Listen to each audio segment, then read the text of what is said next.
Pagi hari ini saya datang ke PLN. Yang pertama saya ingin mendengar langsung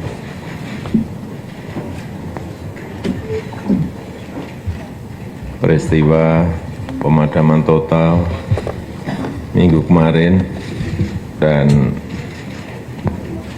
dalam sebuah manajemen besar seperti PLN ini mestinya menurut saya ada tata kelola risiko-risiko yang dihadapi dengan manajemen besar.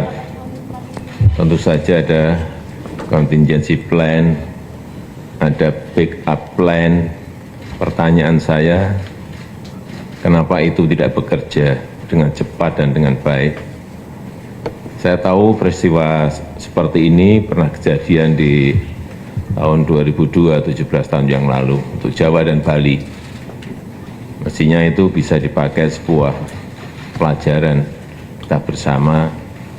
Jangan sampai kejadian yang sudah pernah terjadi itu kembali terjadi lagi. Kita tahu ini tidak hanya bisa merusak reputasi PLN, tetapi juga banyak hal di luar PLN yang terutama konsumen sangat dirugikan. Pelayanan transportasi umum misalnya juga sangat berbahaya sekali, MRT misalnya. Oleh sebab itu, pagi hari ini saya ingin mendengar langsung, tolong disampaikan yang simpel-simpel saja.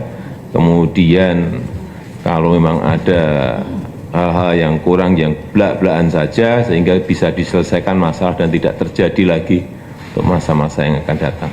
Saya silakan. Atas nama direksi kami mohon maaf atas kejadian hari Minggu 4 Agustus 2019.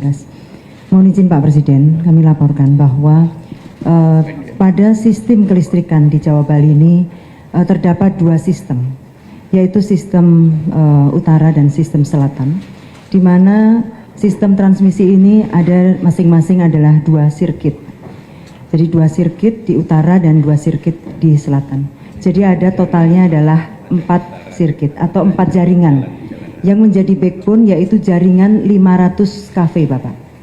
Nah, jaringan 500 kV yaitu kalau dari utara adalah Rembang, kemudian Ungaran, Mandirajan. Baik, Pak. Dan kemudian yang selatan adalah dari Kediri, Pedan, Kasugian, dan kemudian Tasik. Nah, dua-duanya adalah 500 kV, 2 sirkuit. Nah, kemudian yang terjadi pada hari Minggu, posisinya adalah sebagai berikut, Pak. Jadi pada di utara, pada titik di jaringan Ungaran, Pemalang, itu di Kecamatan Gunung Pati terjadi gangguan. Di mana gangguan pertama terjadi pada pukul 11.48 dan kemudian sirkuit yang kedua juga mengalami gangguan. Jadi dua line terjadi gangguan. Nah, kemudian secara otomatis pasokan listrik dari timur ke barat ini dalam rangka efisiensi, Bapak. Jadi pasokan listrik murah itu ditransfer dari timur ke barat. Nah, salah satu mitigasi yang telah dilakukan oleh kami dalam hal ini di RUPTL adalah membangun PLTU yang dalam hal ini murah ada di pusat beban, yaitu di wilayah barat. Dan itu sekarang sedang berjalan. Salah satunya yang sudah akan beroperasi COD pada tahun ini adalah Jawa 7, Bapak. 1000 mega akan masuk di tahun 2019 ini, dan kemudian 2020 1000 mega lagi. Pada waktu hari Minggu ini sudah menjadi satu rutin, Pak. Hari Minggu itu beban rendah, sehingga kami PLN melakukan perbaikan atau pemeliharaan jaringan. Nah, sehingga itu tinggal satu sirkuit saja.